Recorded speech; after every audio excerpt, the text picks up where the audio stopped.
Welcome, everyone, to another podcast with the Center for Asian American Christianity. My name is Dr. David Chow. I direct the Center for Asian American Christianity at Princeton Theological Seminary. And today it is my delight and privilege to introduce our guest, who many of you will know. Dr. Jonathan Tran is the Associate Dean for Faculty in the Honors College and Associate Professor of Theology and Great Texts at Baylor University. Jonathan, welcome back to the podcast. Always great to be with your great community. How's your fall semester coming along? Good. You have to spend a lot of energy with the heavy lift of getting the semester going as a teacher. And let's just say as an administrator, there's equally a lot of work on that. So I can imagine. Well, I'm really grateful that we can carve out some time to talk about Asian American theology. Your work on race and Asian Americans has been deeply influential in my own reflections about Asian American Christianity. And so I thought maybe we can begin this conversation kind of assessing the state of the field of Asian American theology, especially given a lot of the investment, the scholarly investment with publications such as your own. Daniel Lee's book comes to mind. Back in 2015, there was the Baylor University Press Asian American Christian Ethics book that Grace Gao and others helped to publish out of the SCE working group that you and Casey Choi and others have a leadership role, plus the significant amount of external funding invested in things like the Asian Theological Summer Institute, Pan Autumn, and also APARI. So there's just been a kind of energy, scholarly energy on the empirical side of religious studies, but also theologically. And so just from your perspective, how do you assess some of the challenges and opportunities that Asian American theology faces? yeah, it certainly feels like a new moment in terms of the presence and publicity around Asian and Asian American Christianity and theology. I'm still trying to gauge uh, the kind of moment. Maybe it's a moment for us that are inside. We feel greater presence and publicity. I'm not sure I see yet the concepts, the arguments, the presence of Asian American theology in the wider conversation. So, for example, since the publication of Asian Americans in the Spirit of Racial Capitalism, a book I published in 2022, there's been a lot of conversation about this book. It comes up regularly, in terms of kind of academic analytic impact. So it shows up in publications, it shows up in student writing and stuff like this, as far as I can tell. I've done campus visits in the dozens at this point, I think maybe 40, and they continue. But I'm not sure when I see regular theology, quote, regular theology, the other theology, I'm not sure I see the concepts penetrating those conversations. I don't see Asian Americans as a reference point in conversations. It's still the case that the white-black binary racially coordinates things insofar as race comes up at all in theology. Even when I thought this was interesting. I was thinking about this ahead of our conversation today. Even in those dozens of places where I've visited, um, rarely does the Asian American part of the book come up.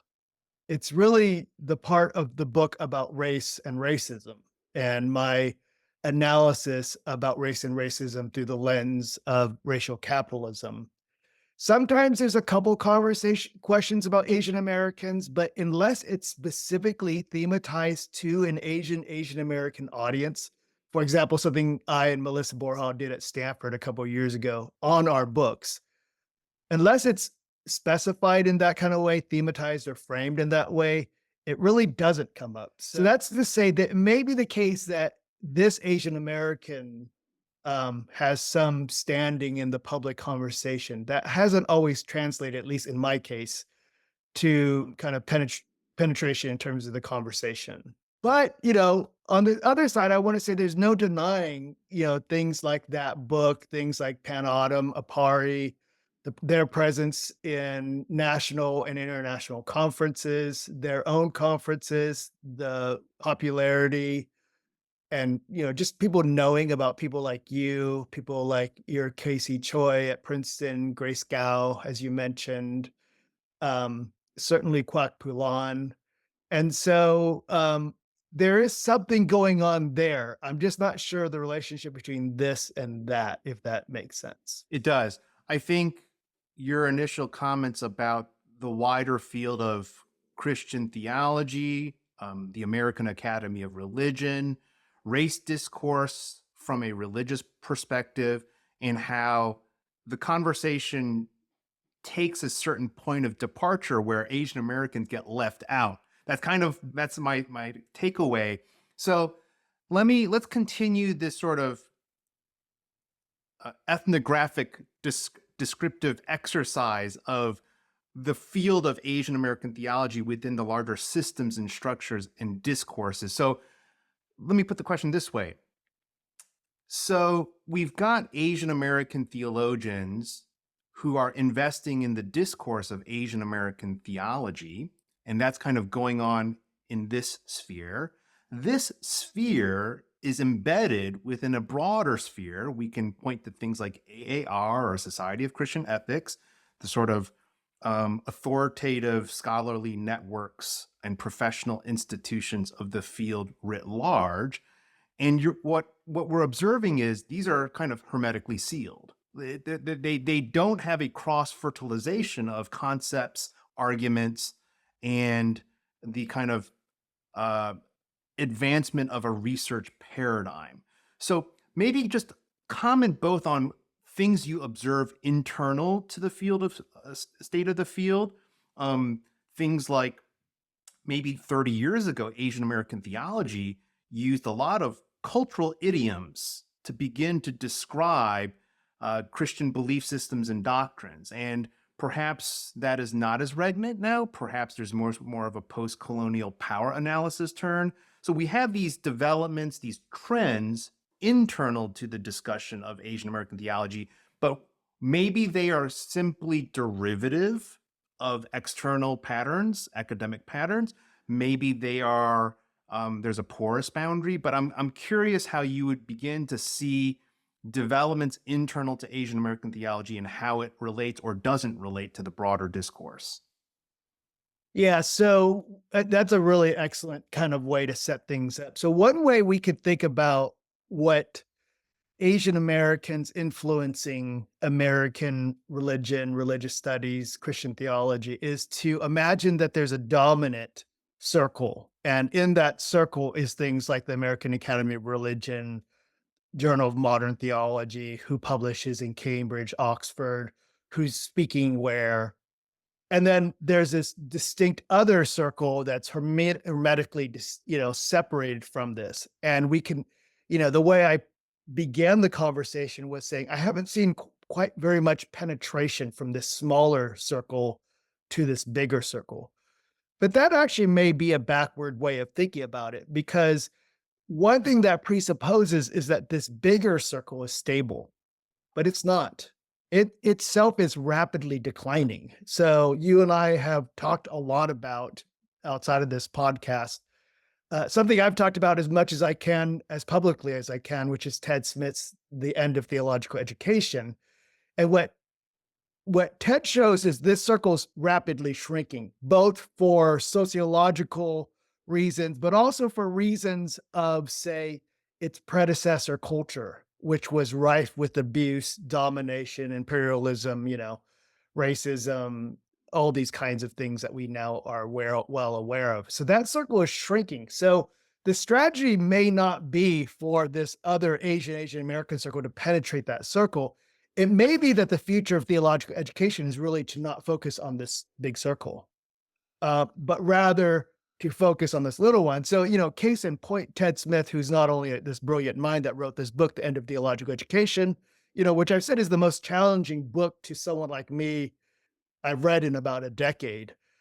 He's also like this brilliant administrator. at Candler at Emory, and they're making amazing strides in theological education precisely because they've largely said, we're not going to focus on that big circle. We have good sociological reasons, good institutional reasons, and good moral reasons not to focus on it. Um, so rather than trying to give these other communities that have often been marginalized access to the bigger circle, they're just going to say, forget the big circle. We'll retain our allegiances and commitments to it where it matters. For example, their relationship to the United Methodist Church as a Methodist seminary or Methodist divinity school. But really, what they're going to do is focus on these other circles. And they like, as a case in point, they've done marvelously with Asians and Asian Americans at Candler Emory. The school itself is, almost entirely constituted by these other smaller circles and by way of local churches in Atlanta. When I was in Atlanta in the early 2000s, they had about 140,000 Asians. Well, North Atlanta has alone right now about 140,000 Koreans, and they've done really well. So they have Helen there, Roger Nam. They have outstanding coursework for these students, outstanding kind of co-curricular investments with these students. Of course, Kwok Pulan is there. So everything that they're doing is a direct response to the shrinking of the big circle. And rather than trying to turn back the clock, which is probably what a lot of seminaries are going to want to do, try to turn back the clock and expand that big circle while the double maneuver trying to include the marginalized voices. I think they basically said, let's move on from the big circle and let's focus on the little circles. And I mean, the data set is small. This is about 5, 6, 7 years now that they've been doing this stuff. The data set is small, but the numbers do suggest they have pretty significant success. So that's a very intriguing power analysis. And one of my takeaways is how you fluidly connected the content development within a discourse. So Asian American Theology publishes books, articles. There are claims and arguments based on reason and evidence being made that seek to advance a certain discourse, Asian American theology.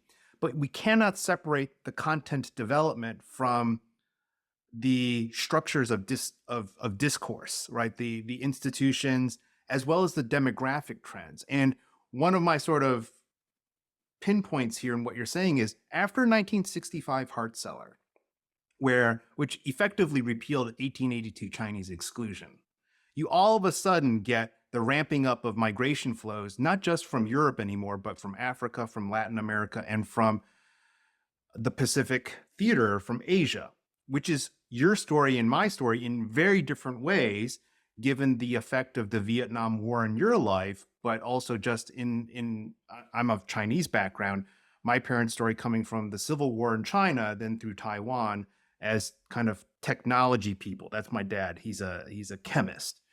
And if you further track your life trajectory and my life trajectory, I mean, we're on the older side of things, but the fact that we were born at a certain time, and Hart-Celler came before our birth year.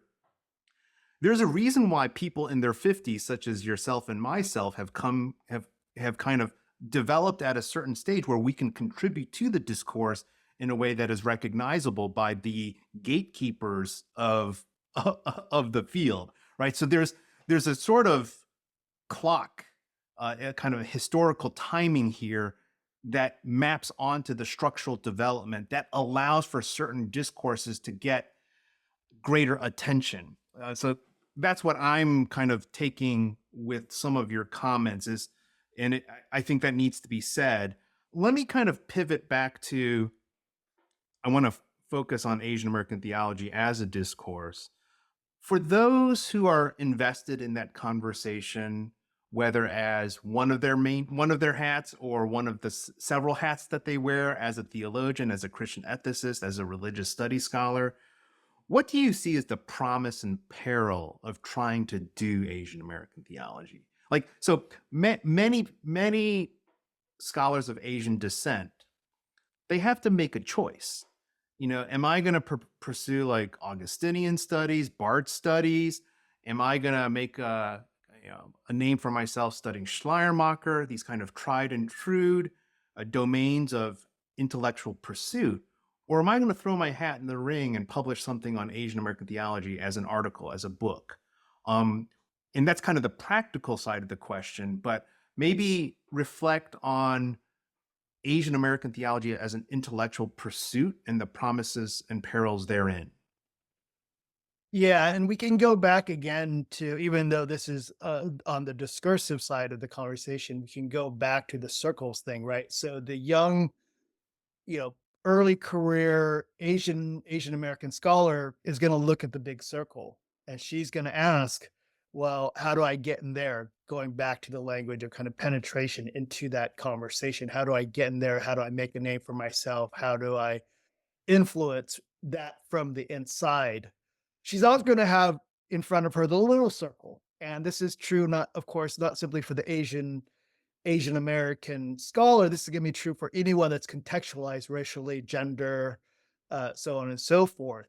And they're going to feel like there's a kind of decision, right? A fork in the road, because if they do the little circle, they're going to be known for the little circle. As you know, Asian American stuff isn't even at the center of what I do. It's mostly philosophy of language stuff. But I can I'm writing a big book with Vincent Lloyd. I'm writing a big book with Stanley Hauerwas, but I'm pretty sure I'll always be known for the Asian American book. My big dream book is a book called Why Words Matter: A Natural Theology of Language. Um, but my guess is I'll always be known for the Asian American book, and I'll be typecast and pigeonholed in those lines. Now that's fine, but so this scholar can imagine herself trying to get to the big circle, or she can imagine the small circle, and it feels like a fork in the road to her, because if she goes one, it feels like she's going in one direction. It's very different than the other one. Whereas if we go back to our kind of what you call a power analysis, where structure and form meet, right? The recognition of the continuity of structure and form is a constant recognition of people in the small circle. The big circle just always thought that the structure form thing was a given, that there was no structure form question, because they were in continuity with a majoritarian voice. So they never had to be aware or acknowledge conditions of structure and form. The little people do. And that's one of their perceptual advantages. They understand methodologically what's happening. They understand themselves as marginalized, just like by the nature of the center of the conversation, you don't even recognize there is a limit to the conversation. You think you're the conversation and there's no limit to it.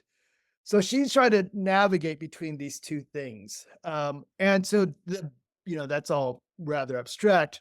The promise, though, is precisely, if theology is speech about God, then what Asian American voices give us is the utterance of God in those voices.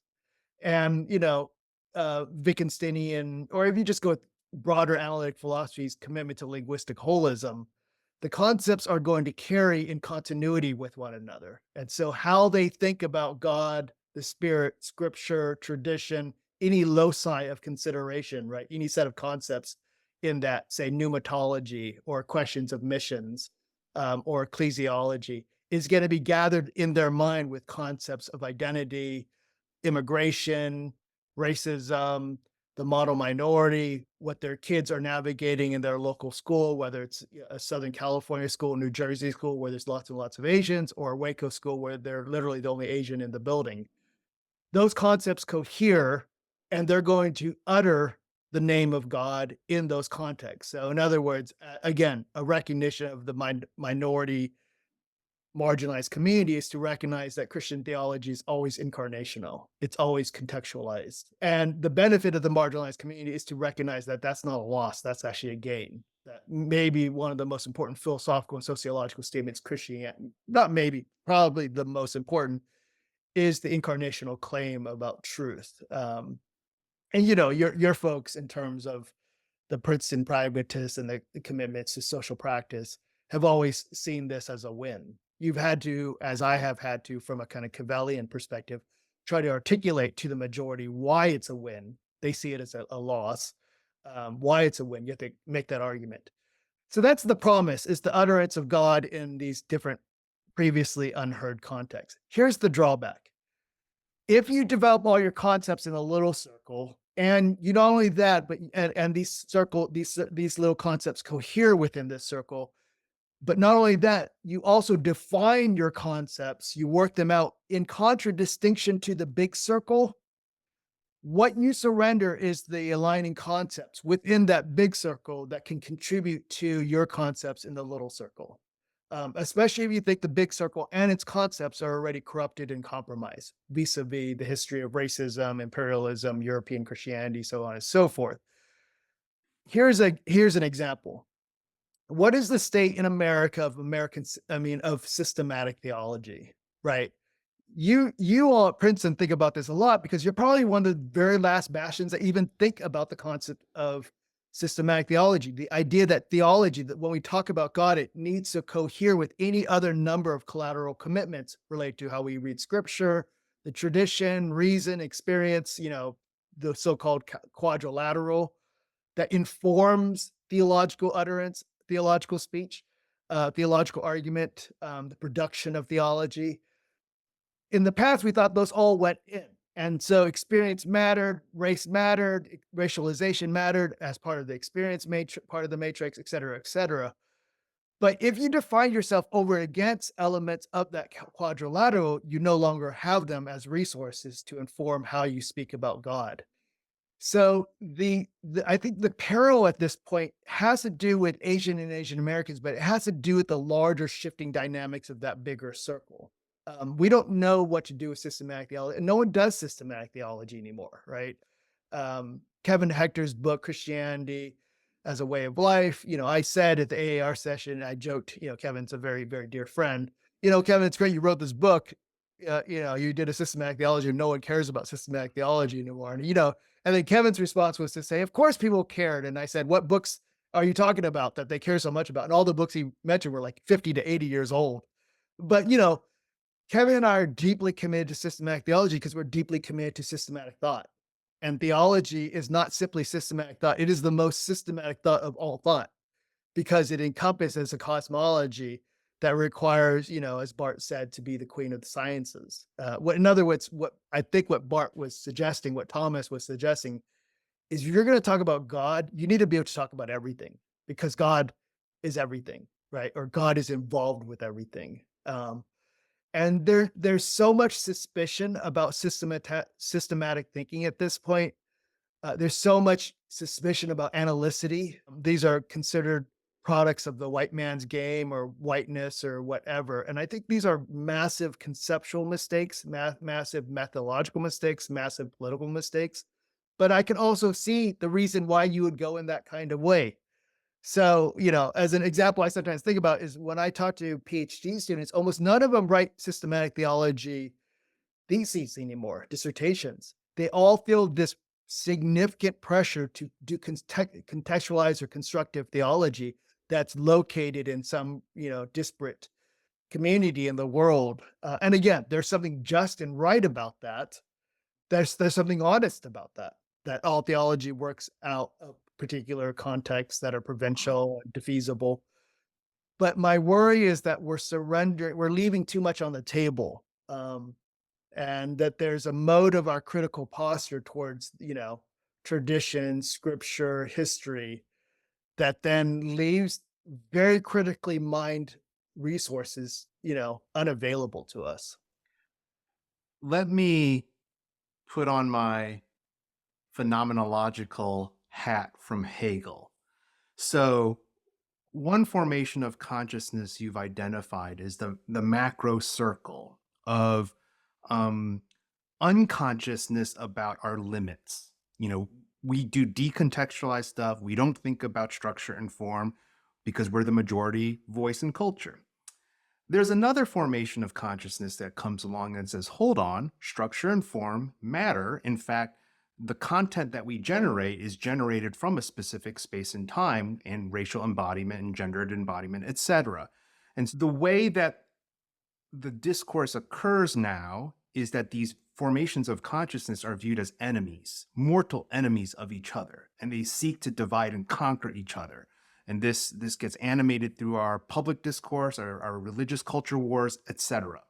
What I hear from Jonathan Tran is, hold on, Why do they have to be mortal enemies? Where did this binary come from? Why should we accept that the binary pits one against the other?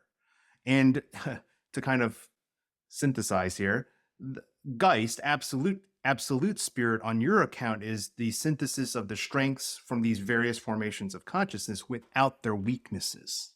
I, I hear you alluding to this kind of, hey, constructive proposal. We don't need the binary. And in fact, my positionality as an Asian American can leverage why I don't need the binary. So let's drill into some of the conceptual traps that animates the so-called binary that I'm naming. I want to lean into your expertise as a linguistic philosopher and theologian. Say more about how language use can begin to dissolve some of these binaries. I have some ideas, but I want to hear you speak into this. Yeah, I mean, if you go back to the Hegel thing and you can imagine the specific reception of Hegel by the Adorno school and, by one of your Princeton colleagues, Cornell West, and largely in conversation to another Princeton colleague of yours, Jeff Stout. So you can think about it less as kind of gathering up all your strengths and weaknesses and then synthesizing them. Rather, you might think about it in terms of, the principle of time. You inherit the past. One temptation in becoming self-conscious about the problems of the past is to disregard them, either to barricade yourself from them insofar it is the problematic past, that they come with investitures in the present that take the feel of something spectral or ghostly. It's haunting the story, and so you kind of barricade them from yourself, and that's what synthesis looks like. And what Adorno is really good about, what Cornell West is really good about, is you don't get to do that. Not only is that immoral to not hear the history, which is your history, whether you want to recognize it or not, but it's just practically not possible. That as maybe the greatest novel in American letters, Toni Morrison's Beloved, shows, is that you think the past, you're done with the past. It's not done with you. And so proper synthesis retains, what West calls the black striving in a twilight civilization. It motivates and energizes the movement forward. The future is opened by an embracing of a relentless past that won't leave you alone anyways. You're not going to beat the past. Rather, you might as well embrace it. I think in the language of strengths and weaknesses, you're not going to be able to leave your weaknesses behind. Better to make friends with your weaknesses. Which is, to use kind of confessional pietistic language, is part of what we do anyways. We begin with the practice of confession. Language is, the way to say this in language is that any arguments that kind of were floated during the postmodern period in philosophy that, that said something like, oh, all this language over here is problematic, it's violent, let's leave it behind, just ran into incoherence, like literally incoherent. You didn't know what to say. You couldn't even understand the arguments, because if you were saying something like the complete other comes from a conceptual field of existence that we cannot anticipate. If that were the scenario we were running through, we wouldn't even know they're other. We can only identify other within the shared concepts by which other becomes other, right? This is why there's a little bit of incoherence in Kierkegaard's Fear and Trembling. If God is completely other to Abraham, if he doesn't share some continuity in his life with the Hebrews, Abraham can't understand what God is asking and asking him to sacrifice Isaac. Much less can he have faith that God is going to come through, right? So this idea of this total alterity was a kind of fantasy. It was a necessary fantasy, in the same way it's a necessary fantasy to think that Asian American discourse is this some completely other thing. It's not. There's conventions of speech within every culture that are shared across cultures. And to deny that is to deny what it means to be animal, right? Human animals. Or animal humans, or whatever way you put it. So this notion of kind of discursive difference that went all the way down, this kind of sheer play of alterity, seem to suggest that humans were not animals, that our linguistic habits are not developed through animal lineages, going back and shared with the great apes and birds of various kinds, that then are shared throughout human existence. This is the work I'm doing on natural conventionality and in biolinguistics, and then kind of stuff in Cavell. So I think the good news is that difference is a discovery of commonness, not the other way around. And you can name that commonness through natural histories of biology.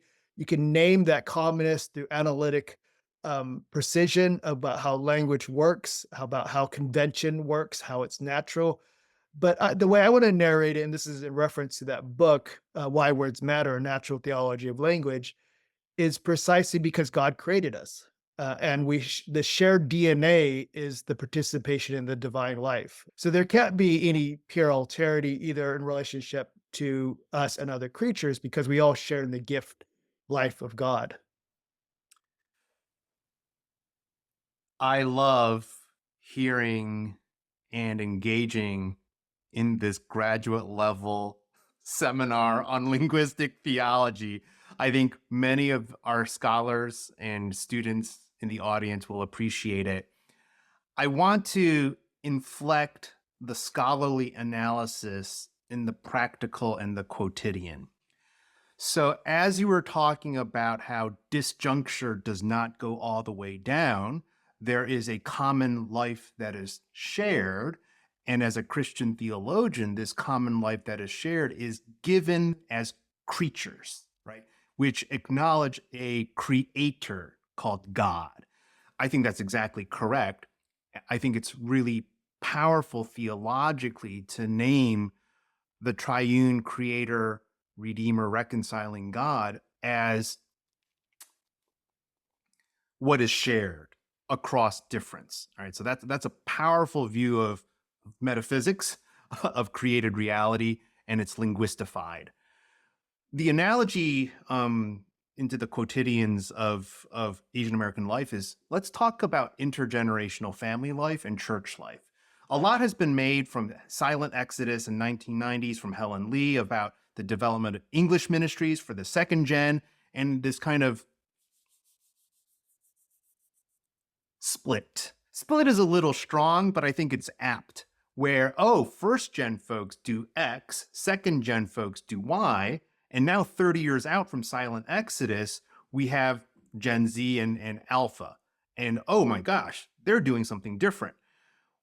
One temptation, or perhaps conventional wisdom approach, is to typify these as ulterior to each other. These are really discrete and different things.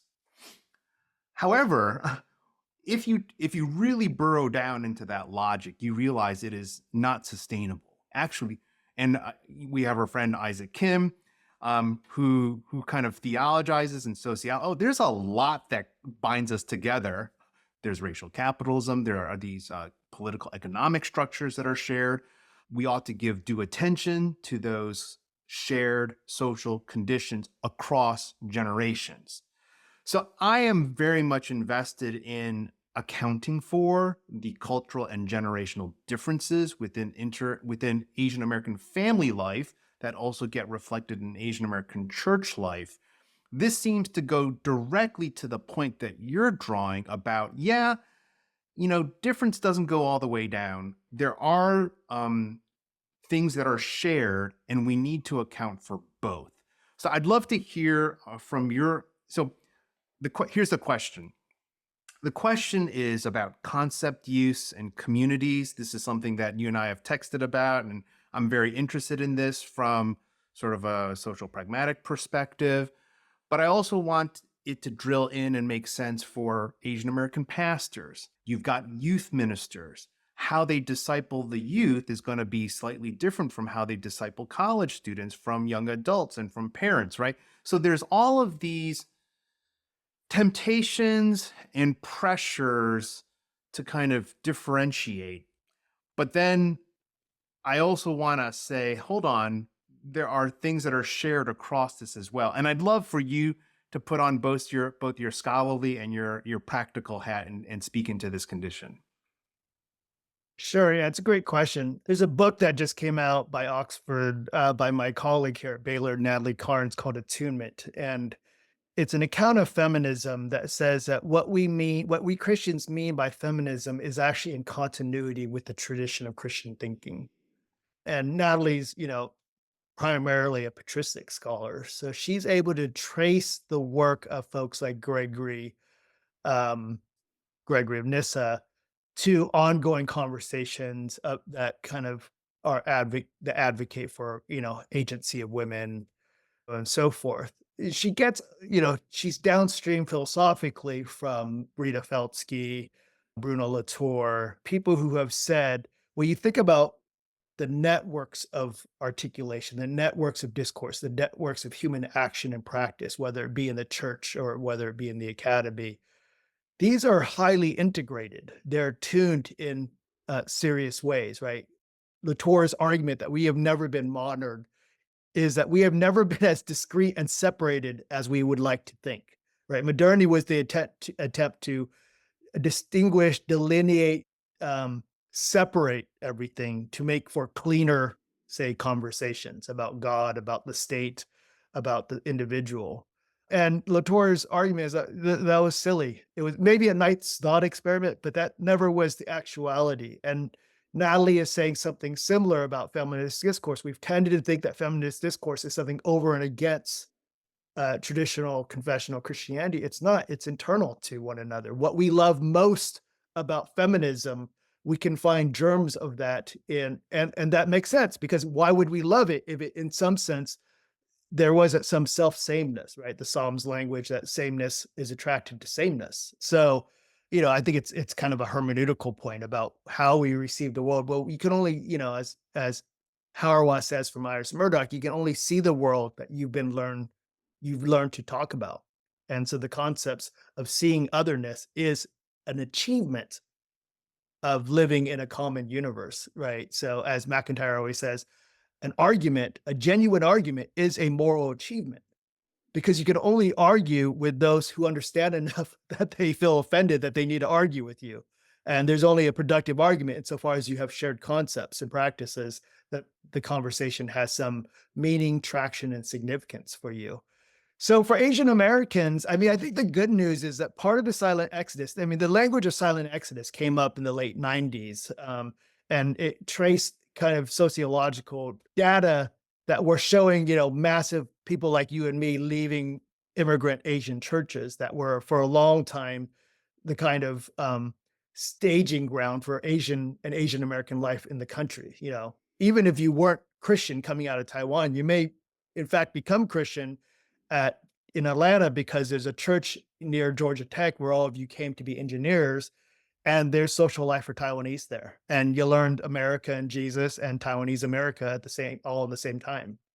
Um, and then the silent exodus is their generations left largely along these lines of difference. Well, I think we would have thought in the late 90s, early 2000s, now there would be these mega pan Asian American churches and communities and conversations and academic discourses. That just hasn't been.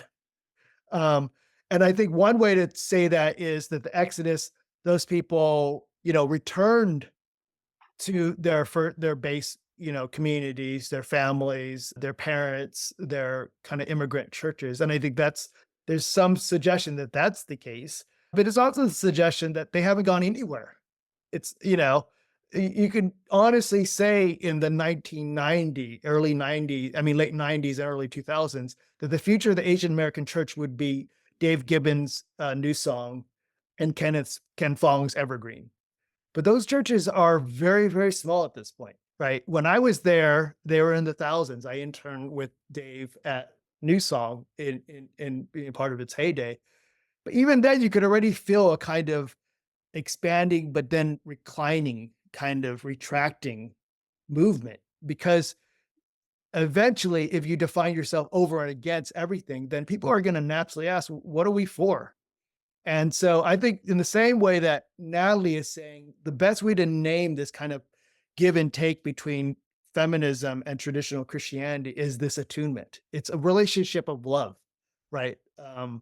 And love has capacities within itself. That's what love is to be charitable and roomy and spacey enough for a multitude of differences to inhere, co-inhere together.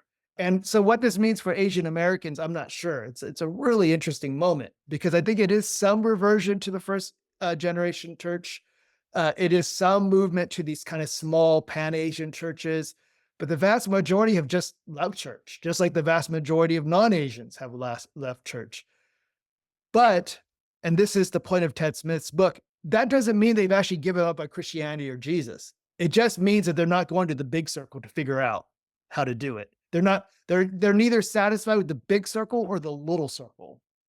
Rather, they're going to find, as our good friend Melissa Borja says, they're going to make their own ways in ways that will surprise us. That's largely what our loose grant is trying to look at is how these communities end up. Um, the way I think about it as a confessional Christian is to say, I'm not going to give up on these communities because I'm pretty sure Jesus hasn't given up on them. And Jesus is, that kind of relentless hound of heaven. He'll find people wherever they are in the byways and highways. Jonathan, I think that is a great note to end on. Jesus as the hound of heaven who seeks after us, who's an active agent in and through our lives. This has been just a whirlwind discussion, so enlightening, so invigorating. Your skills as a philosopher, as a theologian, but also as an ordinary Asian American Christian are just so deeply valued. And you gave us a lot to think about. I'm going to continue thinking about our conversation, but I also want to just say thank you for this podcast. Thank you for having me on, and thanks for the great work you're doing, Dr. Chow, and what the center's doing at Princeton. I mean, it is certainly one of those beacons of hope of this kind of highway and byway phenomenon that the rest of us just need to keep our eyes on to see what Jesus is up to.